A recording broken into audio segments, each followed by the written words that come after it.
Assalamu alaikum wa rahmatullahi wa barakatuh to some of you and peace out to the rest of you.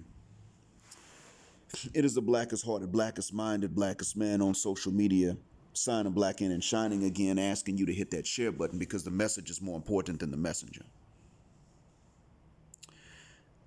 That being said, listen, I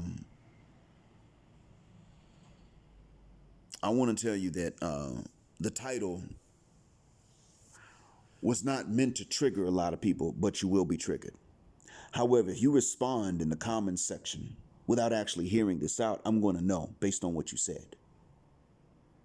If you read the title and then responded and you didn't hear anything, I'm deleting the comment because I'll know. I believe in free speech for the most part. For the most part. But just like you free to leave an ignorant comment without listening, I'm free to delete it. Now, that being said, the reason why we're not going to be able to know who had it worse on a nationwide scale is going to be because of the differences in region and timestamp. See, context is everything. Where did this happen and when did it happen? Well, when and where will determine what could have possibly happened in the first place. You see, I'm not going to say what state in which I grew up, but Southeast, Gulf Coast. What I'm going to say is this. On the real, even within the same state, what could have happened depends on which part of the state you're in, the population.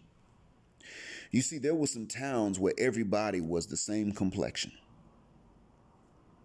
So who was going to catch it in terms of colorism was not going to be the same as, let's say, one county over.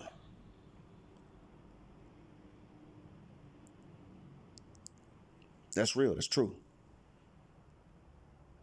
And as a matter of fact, 80 miles away from me, see, where I grew up, I was the last pick for black women, especially if they were attractive. That's the truth. When I could have gone 80 miles, just 80 miles in one direction, and I was no longer last pick. Certainly not for my phenotype. Now, a few years later, I was last pick because I was educated. Because I wasn't out in them streets. There was nothing street about me. I could fight back then. I'm kind of slow now and I'm old, but back then I could fight well enough to defend myself.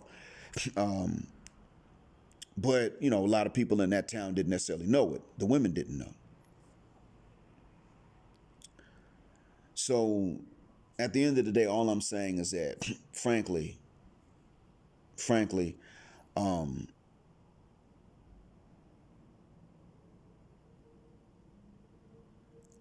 it does change from place to place and time to time.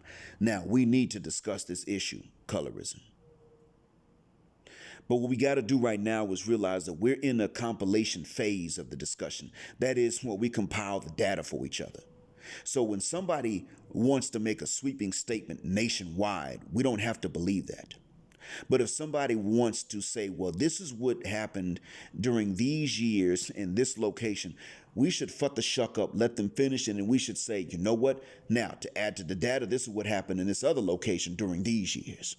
Because we're in a compilation stage and we need to compile and share. Because colorism is regionally influenced and the pendulum swings back and forth. So exactly where the pendulum is different from region to region and time to time. To sit up and say, though, that light-skinned black folks are never victims, now that's BS. See, I know darker-skinned black folks have been victimized by it, men and women. I'm sure it's harder on darker-skinned women than it is on darker-skinned men, and that it's not easy for both. You know why? They're the ones who hear it from their family members, even when their family members are the same shade. You blue, black, purple, you blurple, you spooky juice. They hear it within the family. Now, when you're pale, you may not hear that much in the family from another light-skinned member. So you may not hear it in the house. I myself did not hear this within my own family. I heard it when I left. When I walked outside my house, and I didn't even hear a lot of it. You know what happened in my case was different. Nobody would say a whole. I mean, I didn't hear a whole lot of, well, you ain't black enough. I heard it, but more often than not, I simply was just treated differently. I was argued with more often,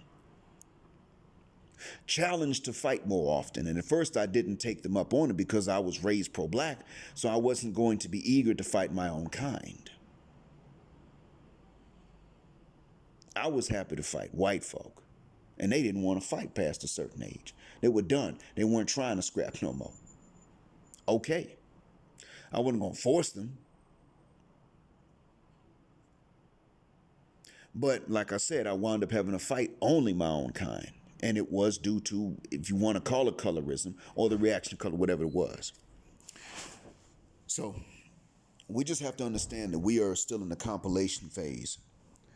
The problem is this: it is a symptom of a bigger disease.